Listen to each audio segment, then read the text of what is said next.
Hey everyone, this is Paul Hebert. I'm not Rafael Taveras, but this is the Written Writ, and I'm really happy to welcome you to this broadcast. Unfortunately, Ralph is actually in the middle of chasing a cat. I'm not sure of the status of the cat. I'm not sure of the status of Ralph. Hopefully, he'll be here soon. But Why we're do I all feel like Raph is like Jerry right now? Yeah. are we waiting for Godot? I mean, Rafa's going to make a random appearance at any minute here. yeah, we'll know when he pops up. I think he'll have a little square, but we'll see. But yeah, we're really excited to have on tonight's show. We have Ray Jameson from Madcaps. He's got a Kickstarter going, so can't wait to hear all about that. Really excited. He's doing very well with that. And then we have Phil Russert from Philbo Publishing. He's going to be talking about his Kickstarter coming up soon, which is totally awesome. My name's Paul And Hebert. I publish Madcaps. Yes, he does. Madcaps That's too. correct.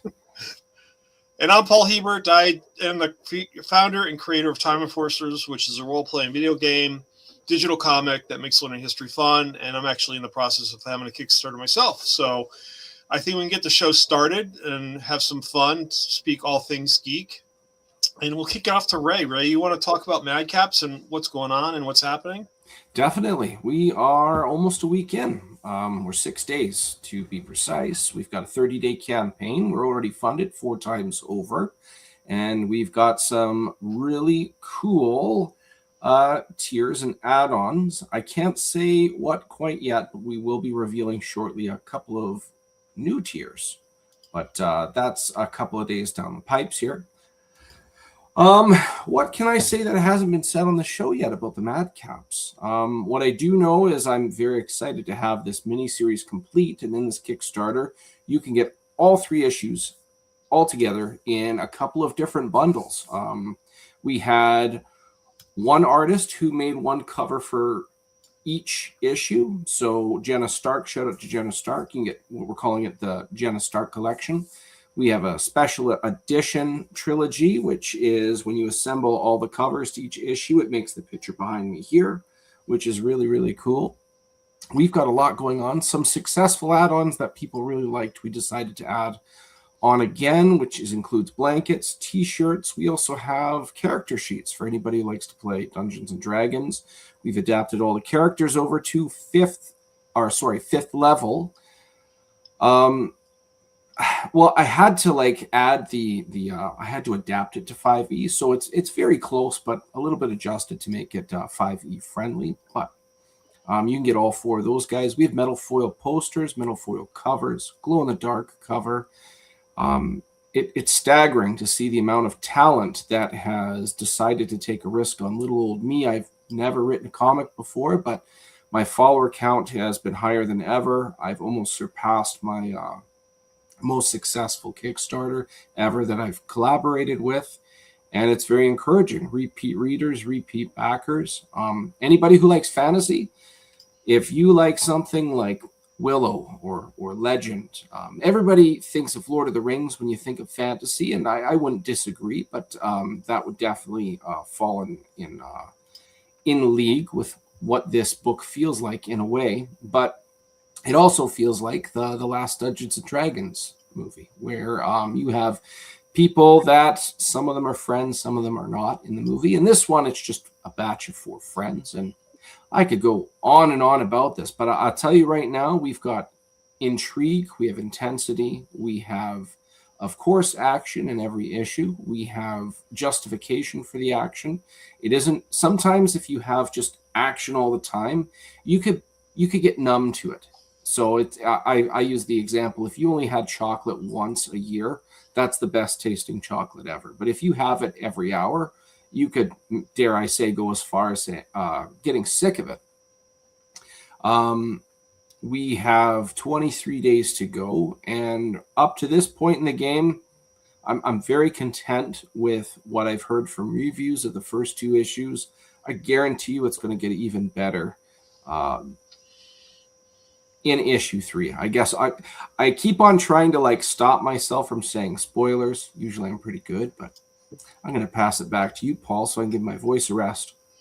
No, that's fine. I mean, I am a big fan of Ray, and the story he's creating here. I mean, if you like Dungeons and Dragons and if you like mysteries, this is like a really cool comic. I mean, it has characters that run the gamut. You've got dwarfs, you've got gnomes, you've got, I can't name all the characters. It's so much fun, and it's really a diverse group. So it looks like a Dungeons and Dragons, game. It's you have all the different characters, and you have them with different talents and abilities, and it's full of surprises. I have to say. I mean, I read issues 1 and 2, and I can't wait for 3.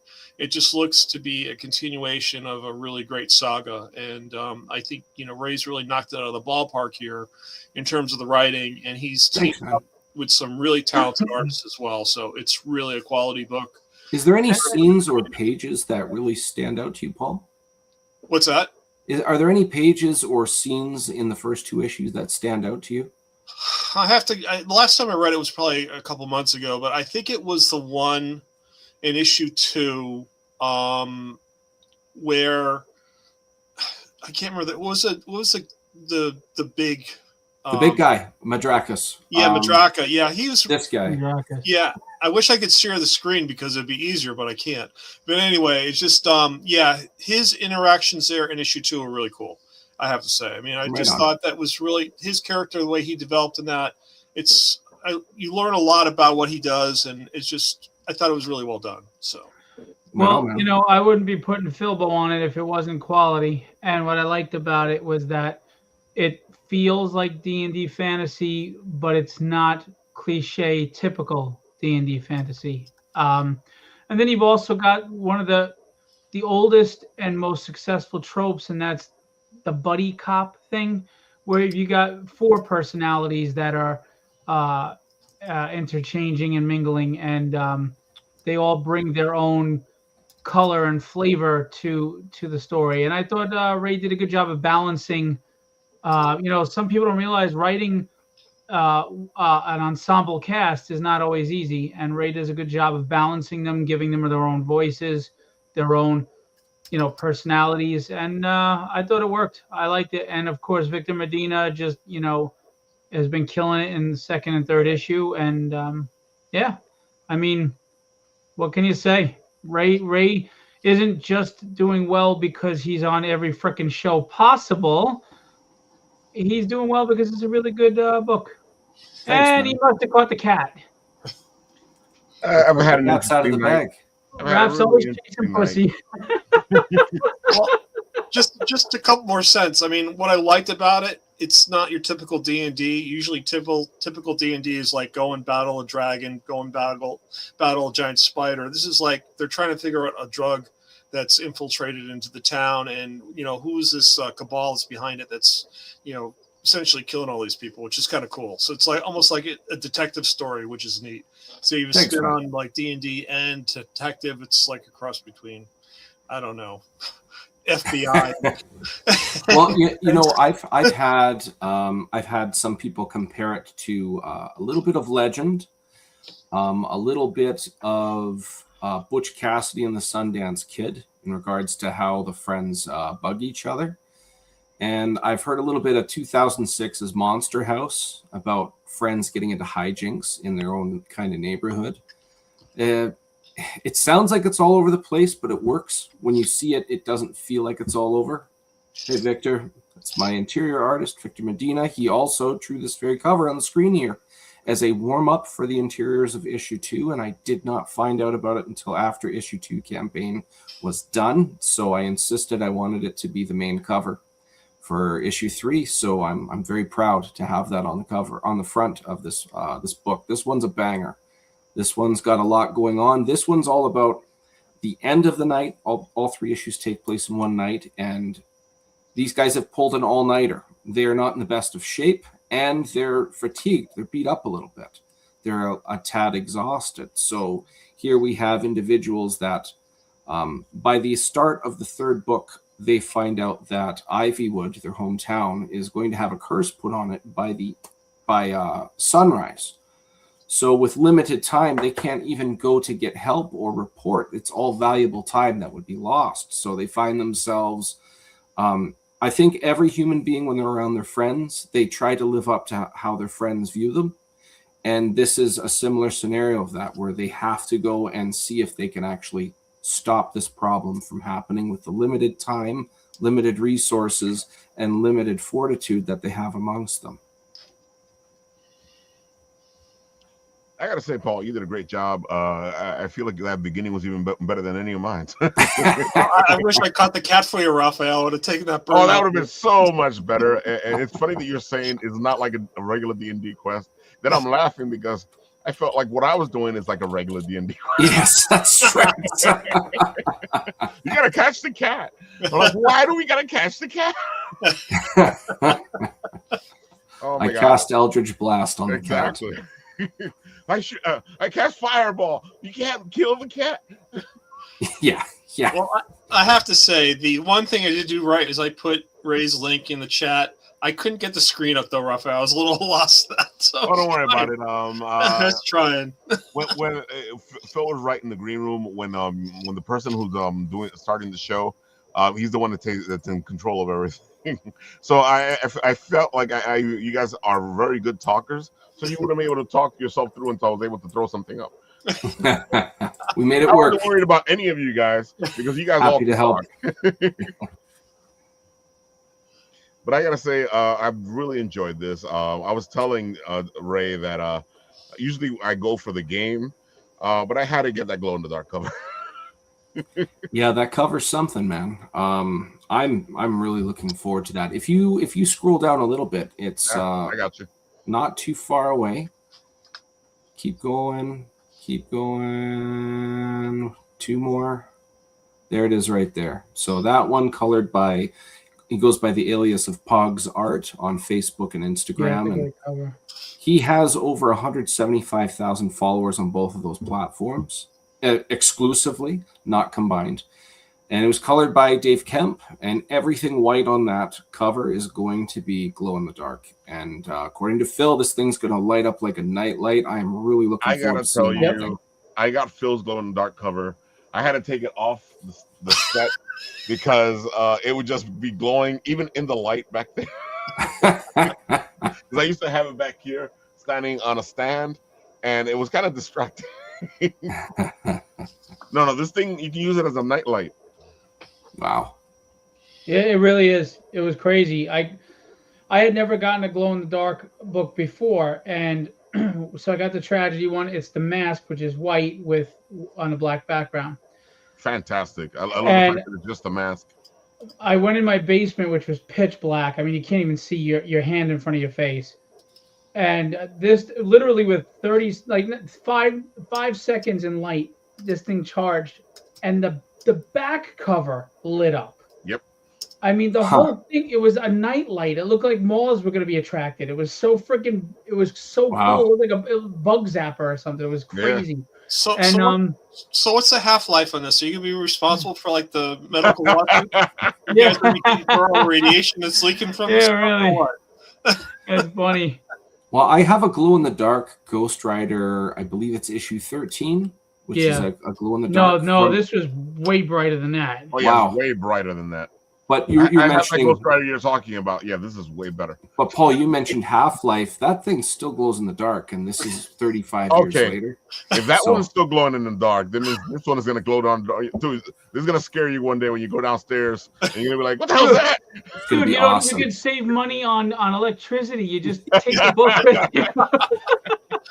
You'll be able to light your way down the stairs like a torch in the Dungeons and Dragons world. You start lighting up. It's its own radiation source.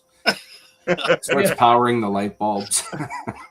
If we get into the apocalypse and then we're dealing with zombies, we'll be fine. We'll have plenty of light at night. I feel like you probably could throw that thing at a ghost and catch it. Yeah. Just cover him. Oh my god, folks, we're kidding here, but this thing is gonna look fantastic. If it looks anything like Phil's book cover, which I really did like the fact, Phil, that you just picked the mask because it really stands out so much, as a glow in the dark cover. Which, by the way, off topic for a moment, I get a lot of requests for masks to wear, and that's getting in the works. And a friend of mine, That's cool. Nick Whoa. Garber, did a tragedy statue for me based on the amazing Ian Churchill cover.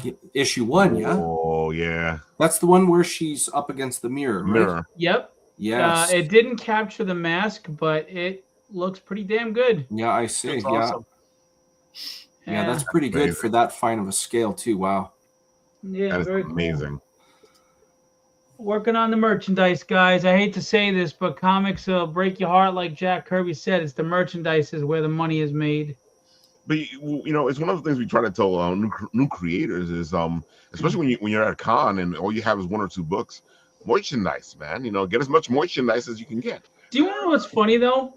I think when I had one book, sales were a lot easier because I think once you have the 38 flavors, people get overwhelmed and they don't know what the hell, and there's so much to pitch and you got a lot to pitch to them in the 10 seconds you've got their attention. Yep. Now that I have like 15 freaking titles on my table, I think people look at me like, where do I start? So what I would tell everybody is make sure you have a very quick pitch for all your books, but also read your audience. Yeah. And know you have to have an idea of which book you think is going to grab the person standing in front of you and start with that Agreed. book. So do those 2 things and you'll be all right. Completely agree. Yeah, but it's one of those things that you need to do at a con anyway. You need to figure out who's coming to the table or why they're coming to the table. Each person is different, so your pitch has to change as each person passes. Well, I have 3 set pitches for anything based on demographic of the person, right? Like if I'm approaching a guy my age about tragedy, I will make references to Big Trouble in Little China and Kill Right. Bill and Boondock Saints. Yeah. Yeah, right away that catches my attention. Right, but if I did that to a 20-year-old kid, he's gonna be like, "Oh, I don't know what the fuck What are you talking about? So you've got to go John Wick and and manga or anime stuff and things like that. And if you're pitching to a young female, and all of this is true, mind you, I go more from the angle of her and her struggles and her strengths and what she goes through, and understanding that women deal with a lot of inner struggles that men don't. We're pretty caveman like. I'm hungry, I'm horny, I'm tired, I'm thirsty, and whatever. Women are more complex with a lot of the things they think and feel about. So if you tap into it, a lot of times a woman will walk away and go, oh, that sounds like an interesting character, I'd like to check that out. So I always have a pitch for those 3 different the gender demographic and the age demographic, which could be one of 2 ages. I think when you do that, and then just read the room, be able to read who's standing in front of you. Like if I went to Paul and I'm not going to pitch Paul on Paul I would, because he's family oriented and stuff, Yeah. The dynamics, a kid's book. But most men our age, they probably don't give a crap about dynamics, but they will like tragedy. They will like Arcane Syndicate, Diary. I love Arcane Syndicate. Like Paul, I don't know if Paul likes horror, but I wouldn't get that off of Paul. So I probably wouldn't be pitching my horror book to Paul. You know what I mean? I love Papa, so Thank you. And see, that means that Phil got it right. You got that family aspect from him, so that's why you will approach him. no, it's a badass grandpa. That's what I like about it. Yeah. And the great thing about Madcaps, to segue back to that, is it captures a lot of. It's got the zombies, right? It's got the action. It's got the D&D fantasy. It's got the camaraderie of the 4 friends. It's got magic. It's got, fight scenes. It's got monsters. And there's nothing in here that's inappropriate if you wanted to get this book for your 11-year-old kid. You know what I mean? So, and I always say, we like what Paul's doing with his Time Enforcers is just so invaluable as far as educating and entertaining at the same time. But at the same time, something like Madcaps, I'm a father of 2 kids, and my kid doesn't want to read. Say, they hate reading and they're not ready for chapter books, but they have chapter books they have to read for school. Well, how am I going to get them interested in reading? All right, well, you can offer them Harry Potter, but it's still a chapter book. They don't want to sit and read it.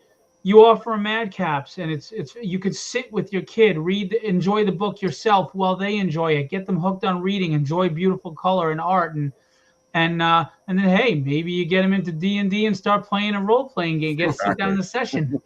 Well, there's been so many studies, and I don't want to get too eggheadish here, but there's been so many studies related to graphic novels and comic books and how they bridge that gap between kids wanting to read and kids getting turned off to reading. And the combination of both the visual and the literal word is huge, because you're tying together an image and you're tying together the written word. And that's really what makes the connection.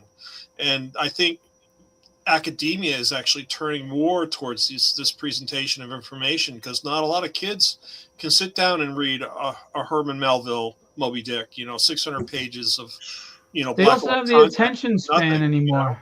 Yeah, they don't have the attention span. I mean, everything is visual on their phone with text. So yeah, I have a theory about that. When you have somebody who has more than enough stimulation when it comes to entertainment, especially the visual aspect, if you can land that in the academic standing, if you can land not like continuous changing things up to continuously grab people's attention, but if you can do things in such a way where people want to, like, you know what, it was actually novel and fun to read that, I now want to read it more, that bridged gap. I have a theory that if you're able to speak their language in a certain manner and introduce the cool thing that they're kind of repulsed by, they'll suddenly like the thing they're repulsed by. Thank you. Can you be a salesman for Time Enforcers, Ray? Oh man, go ahead. I was gonna say that's the good thing. I feel like as Paul explains his Time Enforcers, the people that hear it go, "Hey, I'm gonna spread the word too." Yes. I feel like, Paul, you got something there, bro. Yeah, it's funny. I talk to educators, and I either get one or two reactions. One, it's like, I've done this before, I don't want to do it again, and the others are, I can really appreciate this. This is something that is going to really tune in with the kids, and they want to do it. And it's not only the artwork and the word, it's gamifying the experience, making it fun for them. Why does learning history or reading a book have to be laborious? Why can't you make it entertaining and have them really get involved in it? Because those are the baby steps you take towards those 600-page novels that are all black and white with no pictures. Well, not to mention, there are studies that show the more senses you use for any given task, the more you enjoy it, the more you absorb from it. And that's why I always said physical comics will never be beaten by digital, because the smell of the paper, feeling the texture of it, the colors are brighter, and so you're using sight, sense, and touch. The only thing you're not listening is you're not hearing. So something like Time Enforcers, you're hitting all your senses: audio, visual. It's tactile because you are doing interactive things, and studies show that is the best way to absorb knowledge. And enjoy something, even just the enjoyment aspect of it, which again, sometimes you don't even realize you're absorbing knowledge while you're absorbing knowledge, because you're just repetitively doing something that you enjoyed, So that reminds me of what I always say, because when I was a kid, I started reading Fantastic Four, and it wasn't dumbed down. It was written the way it was, and you would get these huge words in Fantastic Four, which made me have to go find what these words meant. Yes. But I feel like that's one of the reasons why my vocabulary got as big as it did early on. Yeah, but you go into Phil's point as well in terms of the printed page. And one thing I'm finding by doing this comic book, I'm learning an art of storytelling, which I haven't really done before. And this is like my first experience. And I don't have a set script. I'm kind of making it up as I go along. But I see the way things break. And I see this with Ray's book especially. The turning of the page is so important. You don't get that with a scroll. Yes. When you turn a page, like, holy crap, what did I just happen here? It happened in Papa on the last page. I'm not saying what happened, but on the last page, it's like, boom, it slams you in the face. Oh, yeah. And that's what people miss when you start, okay, I'm scrolling. It doesn't make sense, Yeah. And I gotta say, your colors are amazing. Your characters are interesting. You constantly get that comparison to, which is pretty decent, to Carmen Sandiego. All these things, all these are great things, and I feel like you understand your product. Because sometimes as creators, sometimes we don't even understand our own product, which makes it kind of difficult to actually sell it. Yeah, it's funny because I run into a lot of educators and they say, well, we really can't gamify the experience. But then I run into people that talk about learning history, and it's either Carmen Sandiego, Where in the World is Carmen Sandiego, or Where's Oregon Trail? And it's just like, okay, You get these are dysentery. fun things and they've impacted people. Doesn't that like put proof in the pudding that making this an experience to be fun? If as it's opposed good, to learning, it will work. 1492, Christopher Columbus discovered the ocean blue, whatever crap that is. I mean, who I've cares? never understood that year thing in history. Yeah. What's the point? Isn't it more important you understand what the premise was, why someone did something, why a war started? What was the political gravity nature of all it, these as opposed to actions. the year? I Well, mean, well, that's the point. Is are you just memorizing or are you learning? And to learn, you have to understand in depth what was going on at that time. And I think history is just being lectured to students, and they may be able to quote, when something happened. World War II in 1940s, and Japan attacked, Right. Hawaii, and this happened and that happened. Okay, but you're just quoting stats. What about what was going on? What was the climate politically? Why this happened? Why these things were going on? How it was resolved and why it was resolved? And how did that affect future events in history? So that's why PowerPoints and lectures, who gives a shit? So I memorized a few dates that mean nothing to me in the future. But Go ahead. But if you understand the story, it's history, a lot of it resonates and stays with you because everything, like even fictional stories are taken from historical events. Yeah. The writers use history or use mythology or use reality in order to make whatever story they're working on. Yeah, to temper their story, make it believable, relatable. That's what I loved about Jules Verne and H.G. Wells. I mean, these guys were like writing in the 19th century and doing stuff that was just phenomenal, but they played it to the time that they were living, which was huge. That was great. And, that comes through in those stories when you actually read the original text. So it's really wild. Unfortunately, folks, I've got to step. Oh, that's right. Ray says he has to go. Thank you. One Thank you more very much time, for tell having the me. people where they can find you. For sure. He was I'll leaving. put it up. I unfortunately I got to step out. My wife came home late from work, and I want to spend some time with her tonight before she goes to bed. Does she want to spend time with you though? I think so. I think so. We'll see. But yeah, you could find me on Facebook, the Madcaps page. You could find me on Facebook as DM Ray. DM is short for Dungeon Master. You could also find me on Instagram as Raymond the DM because DM Ray was already taken. You can find, most importantly, this page here that we're looking at. You're going to want to at least follow it. We've got some cool stuff coming up, but back it. I've got a really cool story on here. I guarantee you will appreciate it for an honest story that has a good punchline in various different parts. You'll see this image behind me here. You can get that as a special edition trilogy where issue 1, 2, and 3, their covers combined make this lovely image in my background, which depicts the final act where you see all four of them facing off as against rather two individuals, the main antagonist and something that has only been teased in this image and a little bit of a jump scare at the end of the trailer. But I've got to step out. Thank you very much, Ralph. Thanks for the hospitality. You're sleeping anyway. You work too hard. Bill and Paul, it's good to see you guys. Always a pleasure. Yeah, man, I didn't know. I would have shut up if I had known you were leaving. No, this was good. This is perfect, man. And just so you know, everybody, hey, Ray got a little bit of everything. He got some geek out. He got some comic. Just go when you go to Kickstarter, type in Filbo Publishing Madcaps, and it'll pop right up if you don't find a link.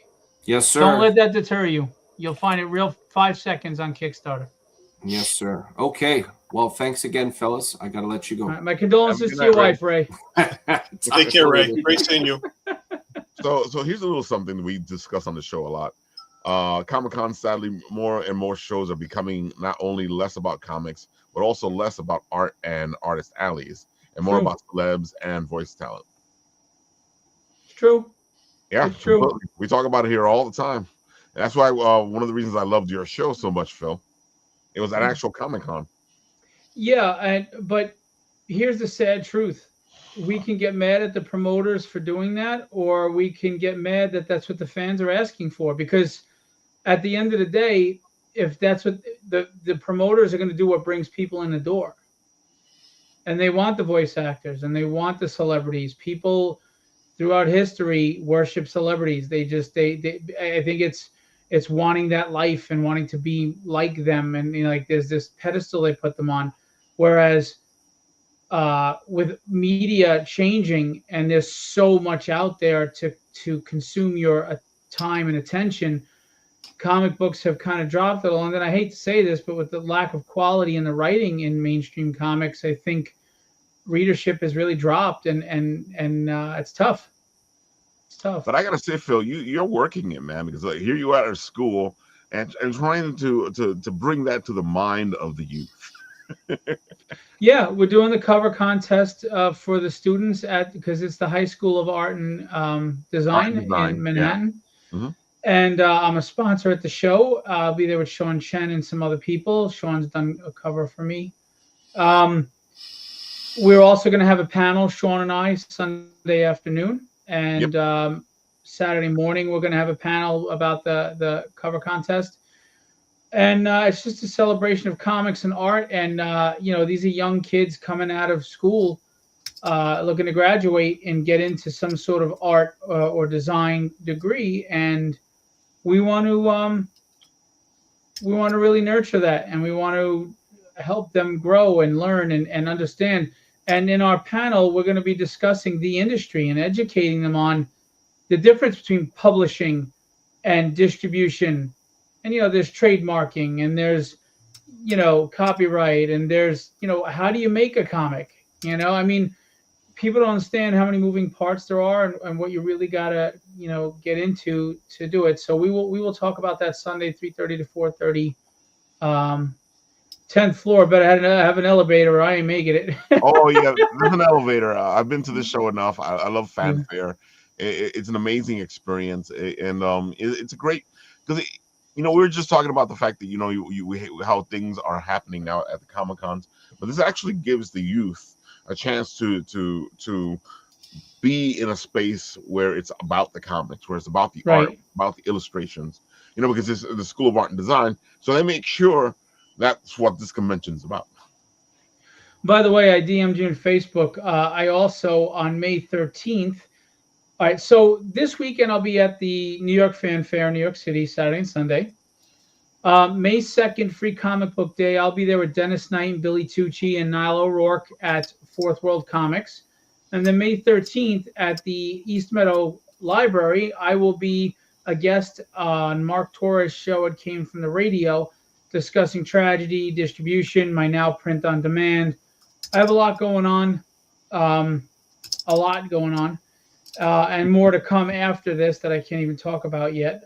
But you got more stuff coming? Rock and roll, brother. Reveal this whole printing thing, and people were going crazy about it. Yeah, but it's not stopping there. Look, I don't say this out of any arrogant thought that I'm a savior or I've got all the answers or I'm anything special. I'm just a schmuck like everybody else, strapping on my boots, trying to do my part. But a lot of people get mad at me for recognizing some of the issues in the industry. They think I'm downing the industry. I love this industry. I love the comic medium. It's the greatest medium, in my opinion, in the world. But we can't just put our head in the sand and act like the things that have hurt the industry aren't continuing to hurt the industry. Insanity is repeating yourself and expecting a different outcome. So I looked at all the things that I felt were detrimental to the success of the industry. And I'm just doing what I can to try to solve those problems, even if it's just in my little corner of the world. And anybody who wants to join in that corner, I welcome. And like printing is one of them. Printing prices are so high that unless you're doing offset printing 3,000 issues or more, you're spending upwards of $4 for a 24-page book. Yep. Which also explains why the prices on books are so high now. Well, there's a lot of reasons for that. When Image started going to digital coloring and the different paper, that obviously raised prices as well. Definitely. But Yeah. yeah, I mean, so if you're a small publisher and you're paying $4.10 for a 24-page book, you can't go to the direct market to stores. You have no chance. No. Your only chance to be on Kickstarter and charge $15. But then Yeah. here's the other problem: Kickstarter is great too, but book comes out every 3 months. You have to charge $15, and a lot of people are like, well, why would I spend $15 on your book that I don't know what it is when I can for $15 I can get 3 Batman books? You know, it's Not so more. It was What's $8. that? It was $8 for Superman, Spider-Man. It's like, are you kidding me? Yeah. $8? That's a special book. Ridiculous. Yeah, but it's just, you know, and I looked at a lot of these problems. So I looked into printing. I learn a lot of things. You know, people see when I make the announcement, they don't see the years of research and work in the back. You know, same with the distribution. I wanted to solve distribution for small press that was getting gate kept and wasn't allowed in because they weren't doing thousands of books. So I did that. Then it was getting their costs down so we can give better incentives to retailers and that they can actually make money because they're not making money.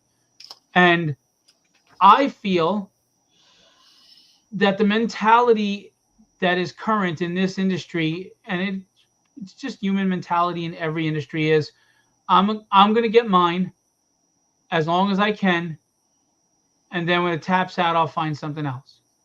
And that's not healthy for any industry. No, it's not. My model is I'm going to make money, but so are you, and so is the retailer.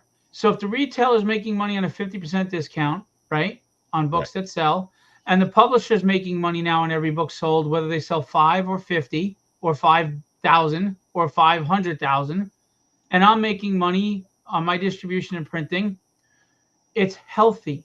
We're all succeeding and we're all working together as a community because we can all afford to, and we're all making the industry big and grow. And the common goal should be to bring readership back. Exactly. Collectability is awesome. I'm a collector. I collect art. I collect figures. Cool covers, and you want to slab them. Fantastic. Okay. But the problem is, if the majority of the industry is relying on collectability, collectors are unpredictable. Meaning, I'm not following absolute Batman because I love the character or the storyline. I liked that Philip Tan cover. But next month, issue 2, I don't really care for John Romita Jr.'s cover, so I'm not buying it. You know?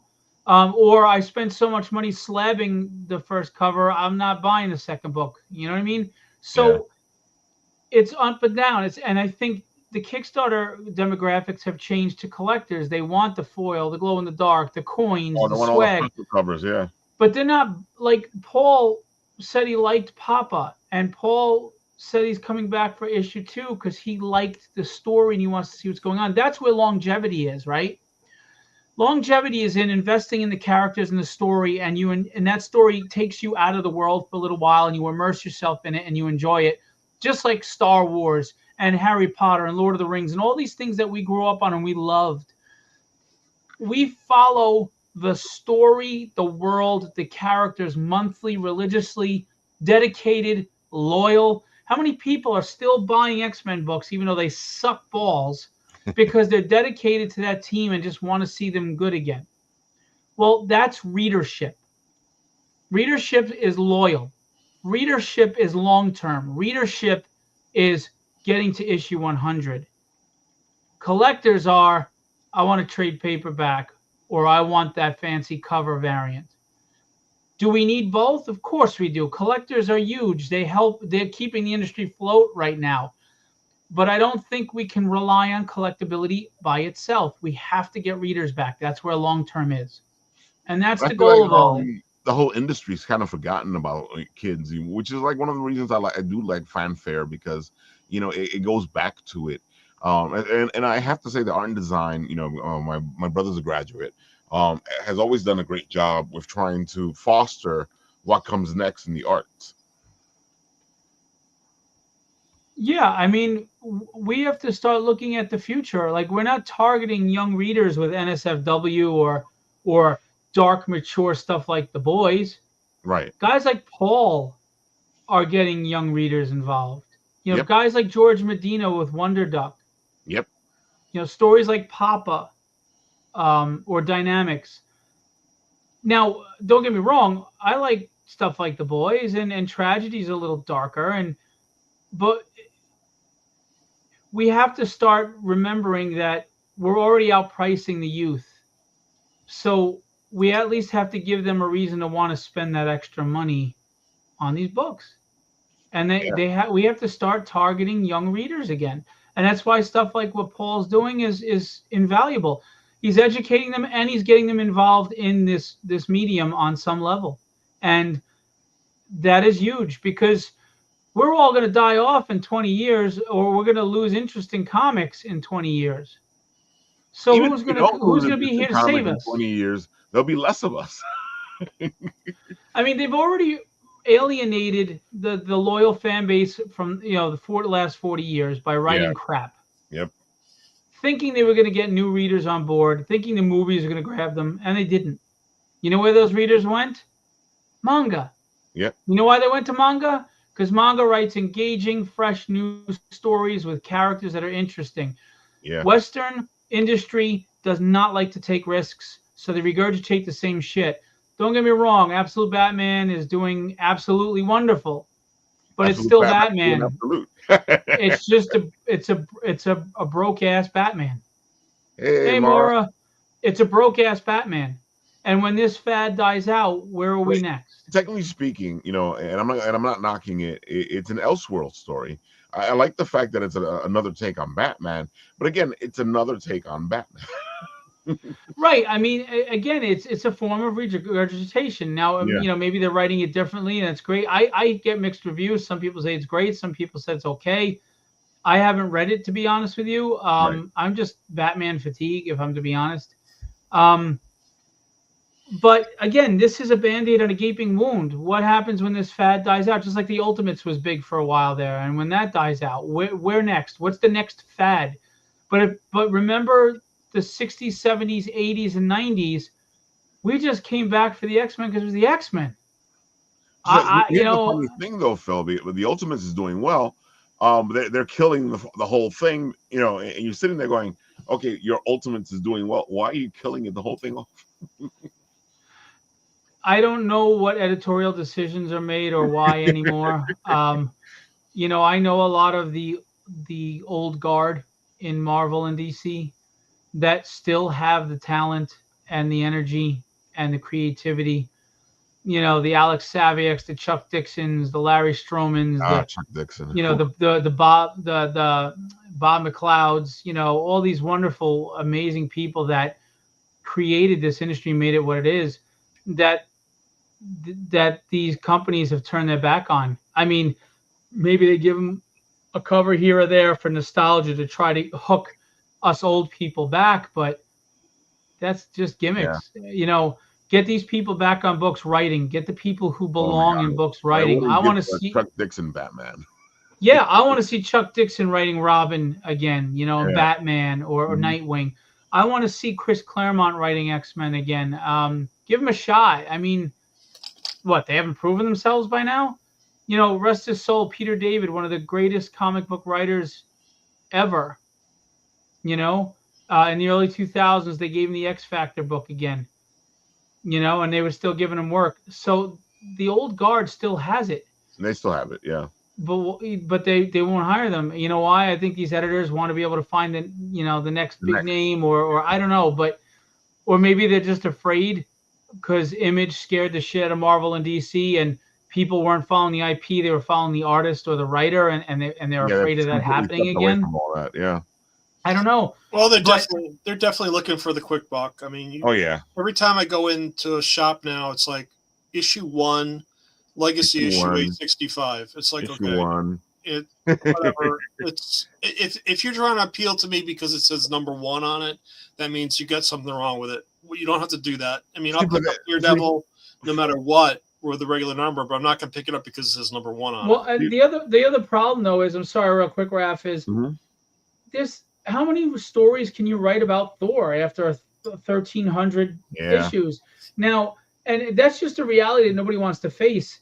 Maybe they should just stop these titles for a while and let them breathe and start again, because the reason why an Absolute Batman does well is because you can start at a number 1 and you don't have the 1,500 issues of continuity that you have to look back on. I mean, remember when you had the little yellow boxes that told you way back in issue 2? Yeah. Well, the problem is you had to pay somebody to go back and do that. Well, now to pay somebody to sift through 1,500 issues, that's a lot of money you're spending, a lot of overhead to hire someone to do that. It's a lot of work. It's not worth it to them. So that's why continuity is shit the bed. And that's why they keep relaunching number 1s. But then the problem was launching number 1s frustrated and pissed off old school people. So they tried to do that legacy numbering to cater to them. But we saw through that. That's bullshit too.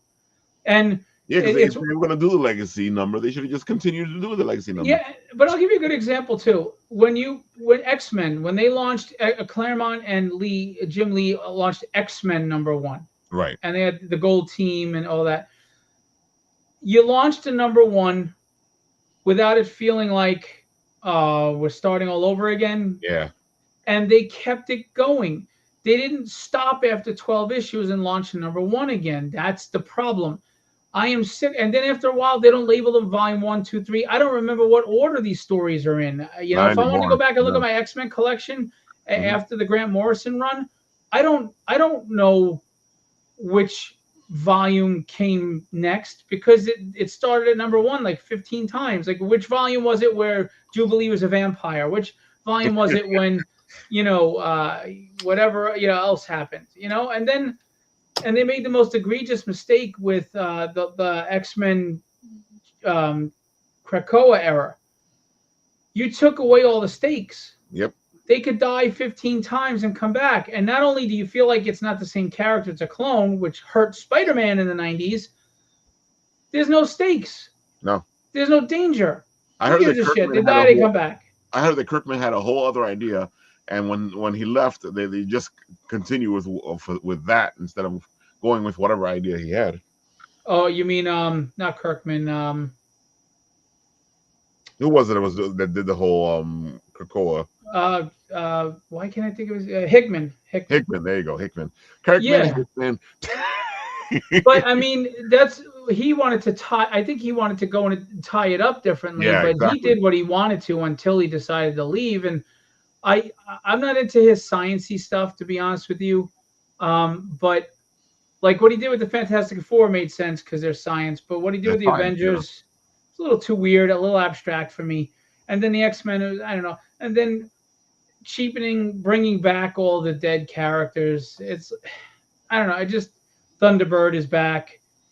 Phoenix is back, resurrected for the 80th time. And I don't know. They alienated the long-term loyal readers, and they didn't fill it with new readers the way they thought they were going to do. And now they're scrambling. Well, that's because they expect the old readers to continue to buy no matter what. Yep. And my thought's always been like, dude, you're not writing for me. Why would I continue to buy? Oh, because but they're missing the whole point. It's just like I have limited resources, and if I go in even at $5-6 a book, I can't buy the volumes I used to buy when they were like 40 cents a piece, $1 a piece, $1.25 a piece. It's just not happening. I mean, I don't have unlimited resources to spend on this anymore. And then you read it, and it took you 6 minutes to read through it, and you weren't entertained. You're like, what the?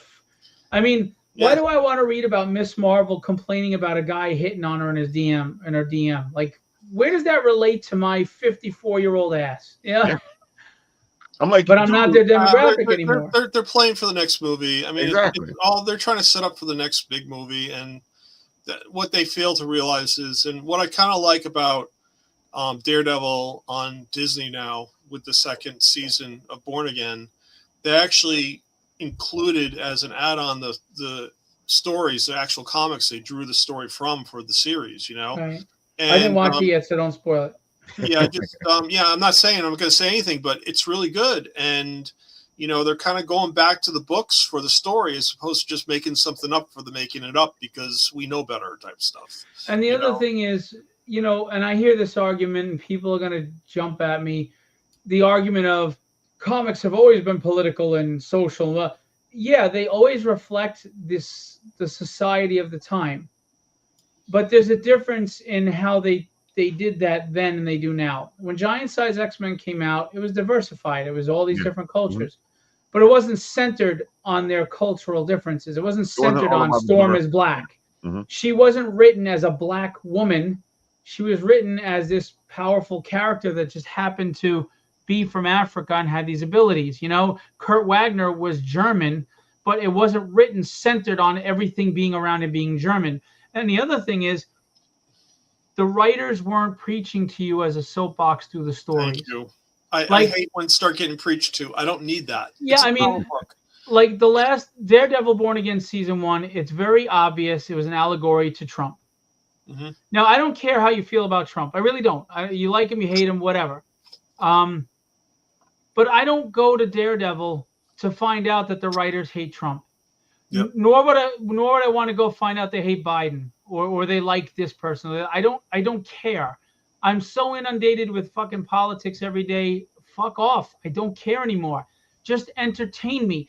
And some people say, well, no, you're just making things up because there was a storyline where Fisk was the mayor. Correct. But they chose this specific time to do this specific story for a reason. And then they purposely do things like his hit squad, ICE. They make the comparisons. They do it on purpose. Absolute Batman. They did it with the cops, like ICE.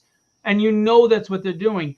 You're not reading into it. They're making it very clear that's what they're doing. Now, I don't care. It's not about me being pro-ICE, anti-ICE. I am pro. I don't give a shit what a writer thinks about anything other than give me a freaking good story. If you know what I think about politics when you read Papa, I failed you. I gotta say, it's funny that we're leading back to it because I was just thinking about the same thing. Is when you wrote Papa, you wrote it in a way where there's stuff there. There's a lesson. There's things there, but it's not what the story is about. The story is the story, and it just so happens that it is a story about a father and a son and the family and all this beautiful stuff that's happening to these people, and also an amazing surprise at the end of the first book. That's what I got from it. I mean, when I read it, I just felt that I was immersed in a family. You had a husband and wife that were dealing with an aged father and father-in-law and not sure what to do with it. And they were, he was contradicting their raising their daughter. And this is just family stuff, and how do you deal with that? And you have an aged father who's like feeling he's not worth anything anymore. And it's sad in a way. Yeah. And after he contributed as much as he did to our country and to his family, he tried to do the best he could. And it strikes a lot of chords, and it's really great. Definitely does. Thank you. Yep. And then, just so everybody knows, I get a lot of compliments on the drama side of it and the relatability to it, right? And Chuck Dixon even said the dialogue is real, and it's very hard to pull off. I was so flattered that one of my favorite writers of all time, one of the best, greatest comic writers of all time, could say that about me. Is crazy. But that's like Morgan Freeman telling me I'm a good actor. You know what I'm saying? But at the same time, it's still a comic book. And his daughter, he's got her out and they're at a cafe and the Yakuza take a hit on the Italian mafia. They don't realize there's an Italian mobster sitting behind them. And the Yakuza do a drive-by and try to hit that mobster. And the daughter gets in, and the granddaughter and him get caught between them. Yep. And he has to do what he has to do to save his family and take care of them. But he's not a killer. It's not like the comics where it's easy to just, I'm just going to shoot you now. That's not how it works. Like in Gran Torino, if you saw that movie, he didn't solve it by going in there guns a-blazing. Nope. But there's a twist you won't see coming in here. But again, at the root of it, it's not just family. I love women. There would be no life without women. Women do so much for society, and I'm grateful for them. But they do get their flowers. Believe it or not, they do. Men get no flowers.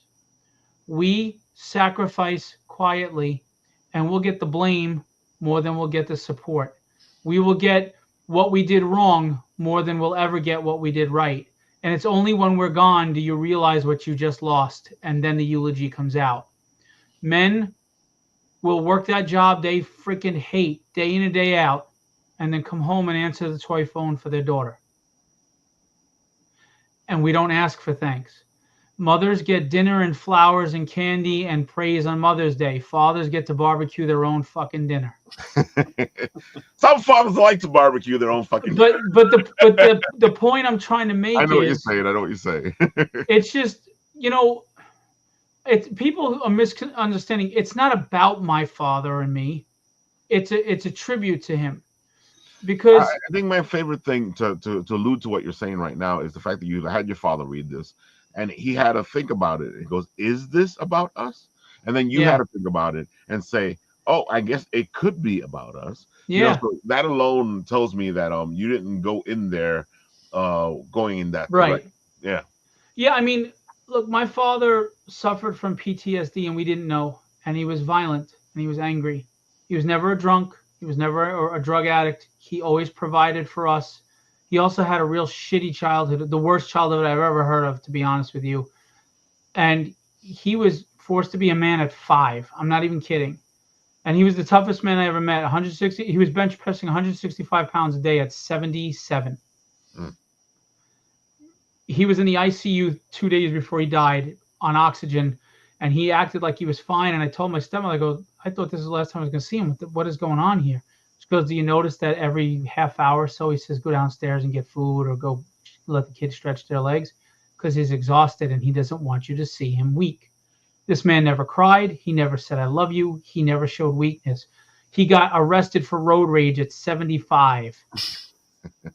So he had anger issues that I didn't know about. I didn't understand he had PTSD. I didn't know what he went through in the war. I didn't understand. I only knew my experience. And I blamed him for my experience. And I had issues with my experience. And then I grew up and I forgave him on my own.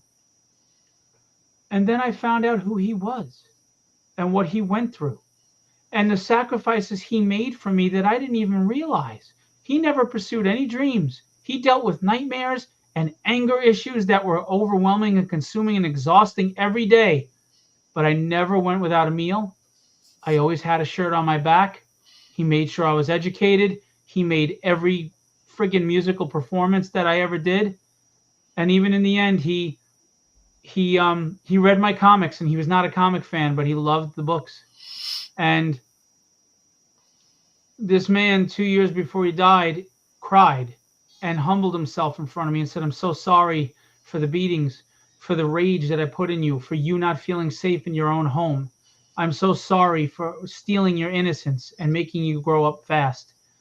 And I told him, I said, Dad, I forgave you a long time ago. It's okay. I love you. You made me strong. I got a great family. I'm running a business that's successful. I'm living my life. I have a good home. We can argue about the execution, but the results are there. We're good. And him and I were close for the last 2 years of his life. And I just wanted to write a story that recognized we think we know and we don't have a clue what our parents go through. There's no friggin' manual. There's no manual. I stood there at his eulogy and I talked about this. We just do the best we can as parents. We're going to screw up. We're going to make mistakes.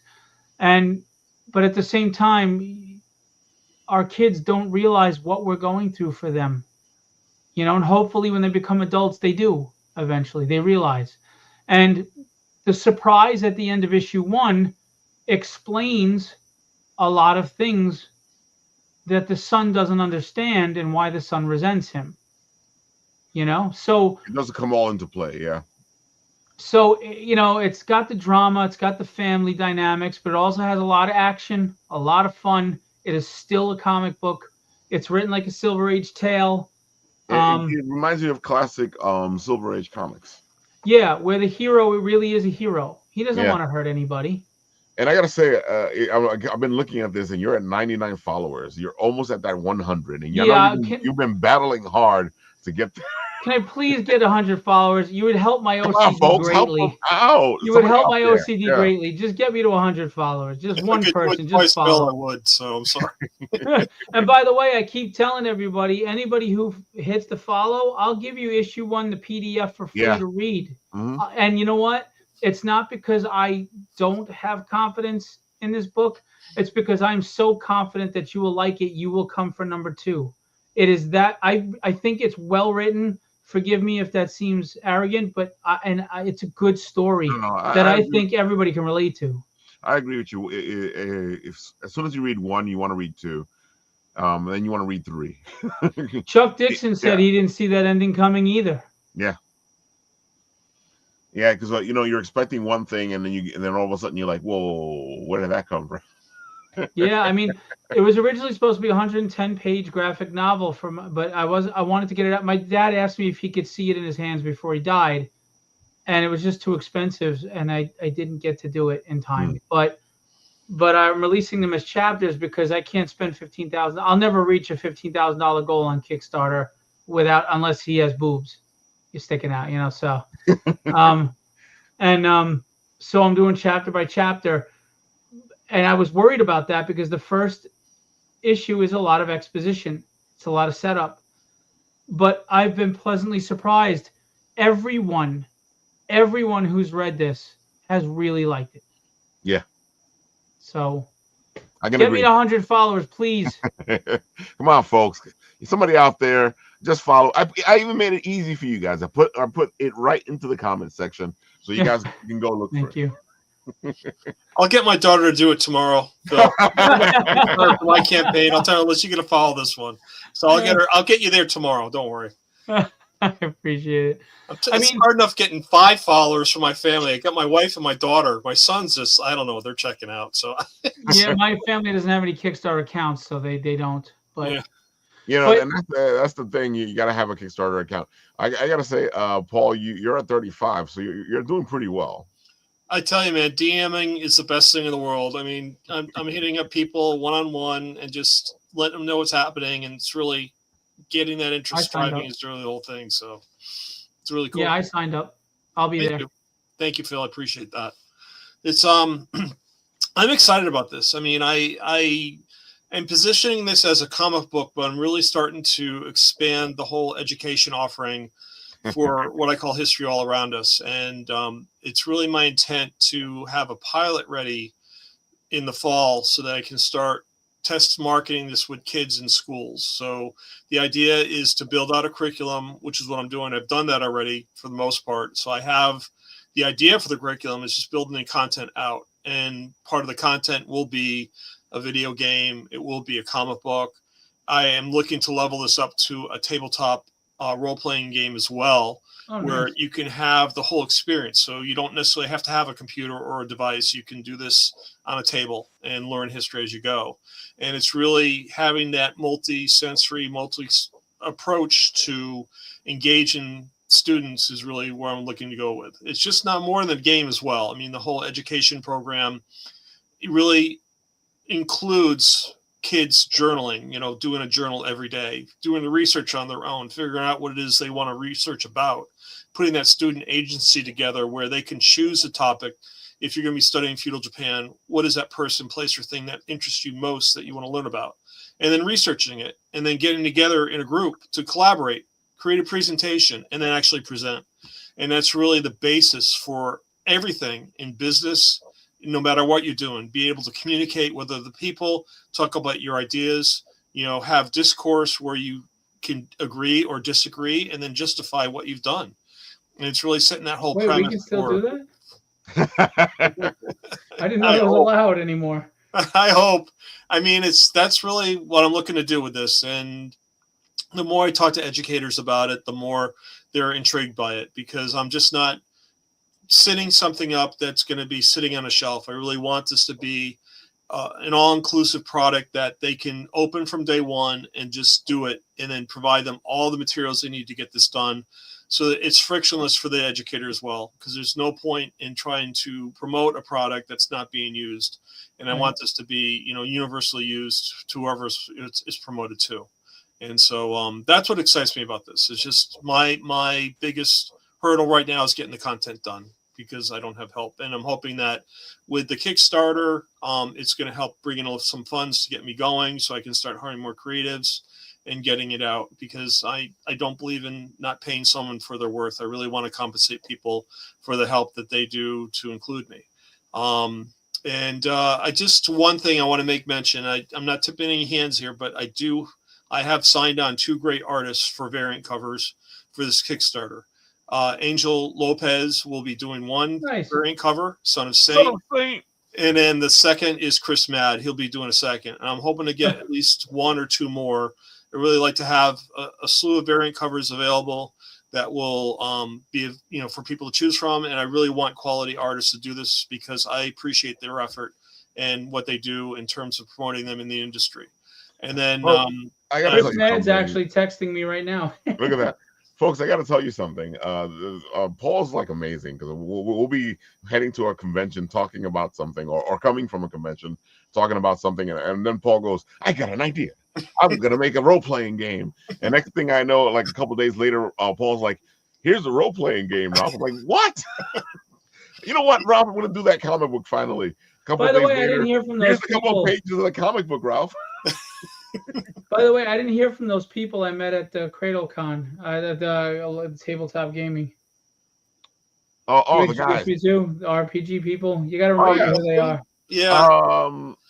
What I'll do is I'll do an introduction. Yeah. Cool. Thank you.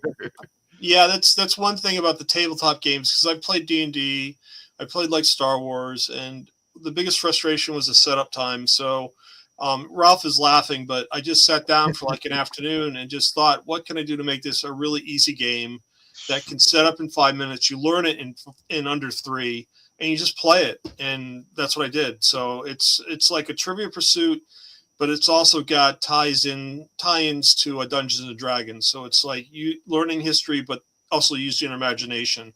And it's all tied to the video game with Chronolith and the Inquisitor and like all the bad guys. And it's also brings in, the whole episodes. Like the first issue is feudal Japan. So it focuses primarily on the history of feudal Japan, between the 11th and 19th century. And then it talks, the next set of cards will be about episode 2, Amelia Earhart, film noir, Togo, and as well as, possibly some temporal dynamic stuff, which is kind of cool with Maisie, which would be really wild. So. Yeah, man, somebody get this guy some help. Yeah, it's funny. I was talking with Ray before the show, and it came up with an idea because I'm looking to do a hardcover for this Kickstarter as well. And I really want to build in content to it. And I have all these illustrations that I had done over the past couple of years from different artists, their interpretations of my characters.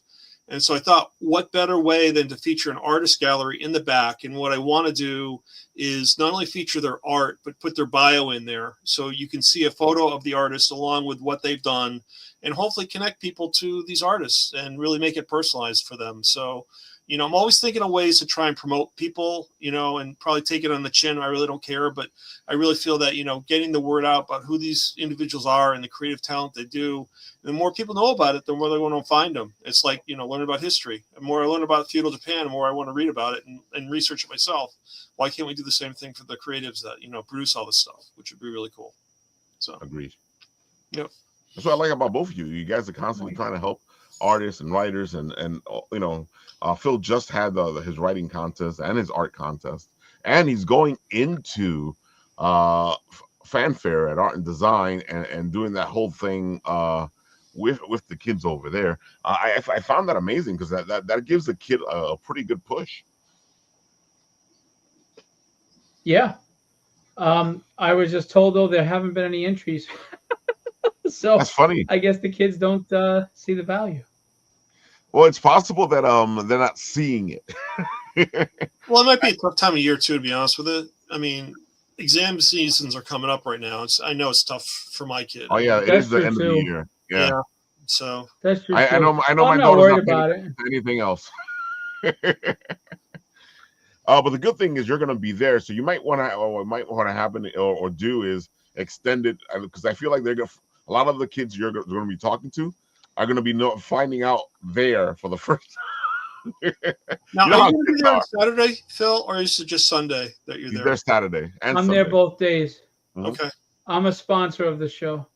Yep, Yeah, and I'll make an effort to Snapple try will and get be in there on Saturday. Saturday to hang out with all you guys, Yeah. and give you the report on what's going on.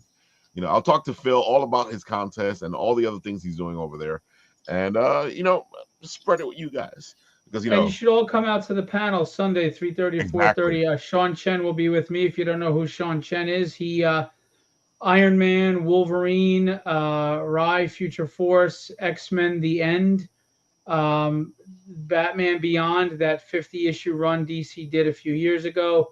This is a guy who's been in the industry forever and one of the most underrated artists, I think, in the industry. So him and I will be on the panel together talking. Yeah, so it'll be fun. I gotta say, fanfare is always amazing. Again, I do love what art and design does for the future of art as is in all levels because it's animation, it's comic books, it's illustration, it's video games, it's they do so much for everything. You know, art and design is a great place to go to school. I just realized the deadline is in 4 minutes. Yeah, I feel like you're gonna be extending that. To be honest with you, I don't know an artist who makes a deadline. So I gotta say, Phil, you got lucky because a lot of artists did make your deadline for the other contest. What was that, Raphael? I was gonna say, I gotta say, you were pretty lucky because the artist made your other deadline. Well, I'll be honest with you. I used to be very lenient with that, and I'll tell you a quick story. And then I know you're probably gonna want to go, but I had a colorist who had a deadline and said I need it by this time. He was on the book right away. He was doing his thing. His work didn't seem like his usual level of work, but it was still good. And then all of a sudden he started dropping off and I'm not hearing from him. He's not communicating, blah, blah, blah. So we are he's 2 weeks past the deadline and he has 5 pages left. And I said, dude, you're 2 weeks late on the deadline. I go, how long are you going to take these 5 pages? He goes, it'll probably be another 2 weeks. What happened was he took on other jobs and he started putting me on the back burner. I hate that shit. I freaking hate that. If I was first, you stop it. So I said, you're fired. He goes, what? I go, you're fired.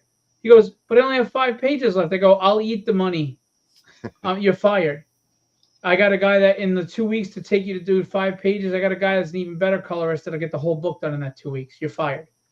And I fired him. And I got another colorist on the book. They finished it, and this guy was shocked. And I'm like, ever since then, yeah, listen, you don't respect me or my time, then you don't respect my money. Because at the end of the day, this whole nonsense of, oh, I don't work for you, I work for me. No, because you aren't paying you, I'm paying you. Why? Your work for hire, but while I'm paying you, you're working for me. And if we're not on your, if you can't meet my schedule, then okay, communicate that and yeah, I'll try to adjust or I won't. But if you agree to a schedule and you agree to terms, you don't sit there and change rates. You don't get late. I don't put up with that shit. I treat artists with a great deal of respect. And once I feel you aren't showing me any, we're done. We're done. Go find work somewhere else. And that would go for anybody. If it was a writer, editor, and I would expect the same for me.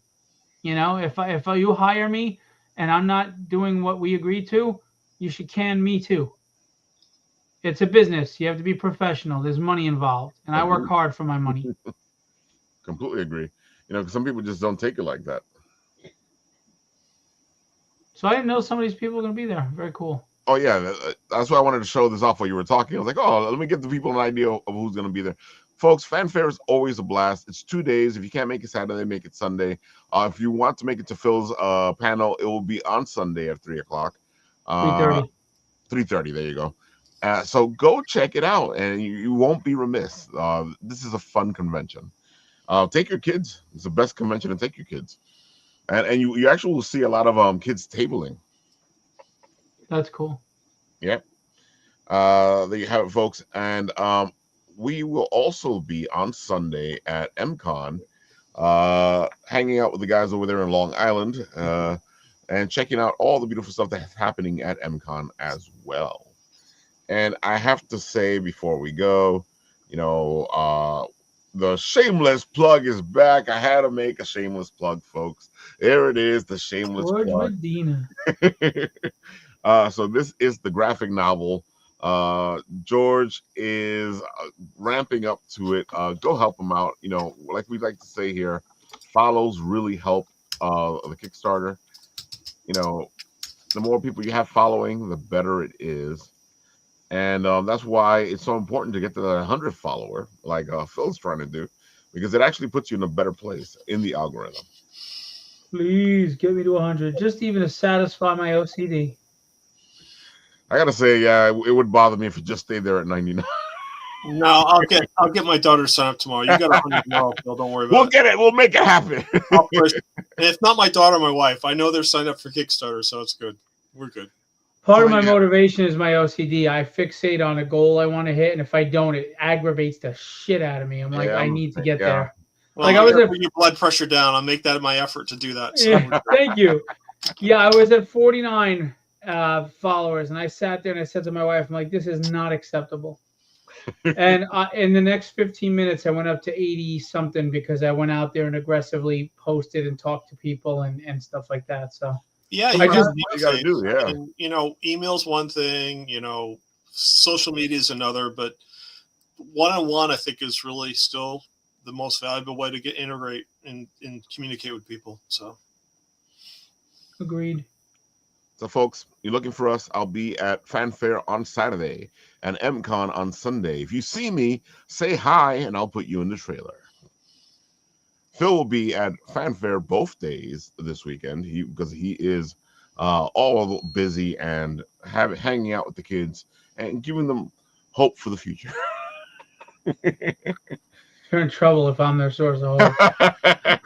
I'm a cranky old man. I say that all the time about me. So, oh my God. Anything else before we go, guys? Follow me. I'm up to 35 or 34. I can use a few more people. It'll be great. So, definitely. I'll see if I can recruit some people for you as well. Thanks, man. And just Philbo Publishing, Philbo Distribution, Philbo POD. I will be at Fanfare this weekend. I will be at Fourth World for Free Comic Book Day. And by the way, I will be giving away any of my issue number ones for free in honor of Free Comic Book Day if you come to my table. Very the full cool. issue. Nice. You will get the full issue, number one, for free if you come to my table. Because I know if you buy one, you'll want to buy more. So that's awesome. So you're doing the whole spirit of Free Comic Book Day. Yeah, and I also have some free comic books from my distribution from High Vibrational Pirates, Dreamscape Comics, and Ablaze, the Sumerian. So they'll be given out to people for free at the table as well. And then, of course, and I'll be with Dennis Knight, Niall O'Rourke, Billy Tucci. And then, of course, I will be with Mark Torres at It Came From the Radio on May 13th, the Wednesday, at the library that the MCon show is at. And we'll be launching POD within about a month. I'm really excited. I want to be part of the solution, not part of the problem. And I'm hoping that this is the start of that. Print on demand. That just sounds like some crazy thing. But with the cheapest prices you'll ever get. I'm on there. So this is a great thing also for indie creators, though, because this gives something close to home where they can actually print it on demand. Dude, let's put it this way: you right now to a 24-page book, you're paying, if not close to, over $4. For me, you could do a 48-page book for $3.10. I think it is. So that's a 48-page book. I've kept my overhead down. I've made ways to keep my overhead down. I own the space that it's going in, and it's not far from my home, so it's not like I'm spending a ton of money to travel there. Right. It's a family-owned business. I do have employees, but family takes on a lot of the work. I do myself, and I'm buying the printer outright. I'm owning it, so a lot of overhead gone, so I can keep my prices down, and I don't have to pass that on to anybody else. That's the key, man. I want everybody to win. Everyone. You ever see a professional? Everybody, let's get ready to party. Anyway, I know I've talked enough. Don't worry about it. That's what this show is for. We geek out, we have fun, and folks, we have geeked out. We've had fun. Go check out Phil. If you want to talk to him about any of the stuff he's talking about today, he will be at Fanfare. You can talk to him in person. That's here in the city, folks, making it so much more easier for you in Manhattan at Art and Design High School. He will be there for Fanfare NYC both days. So if you guys want to talk to Phil directly, you can go check him out there, help out the school. And, it's always great to put some money into these schools that help out the kids. And then, if you want to help Paul out, get some money in his pocket too. Yeah, seriously, what Paul I'll give you 100 followers. I'll be good. I know that's for much right now. What Paul is doing, I don't think people understand or respect it as much as they should, because it's not just what you're doing for the industry and future readers and education and all of that, but just how high quality, you're executing and the work you're putting in. It's not easy, and I commend you on everything you're doing and how well you're doing it. And I think people need to give you a little more love and respect for what you're doing and appreciate it more. So show that appreciation by signing up, or I'll go toilet paper your damn house. Thanks, you Phil. heard the man. Go do it. You don't need to toilet paper people's houses. Follow me. I'm good.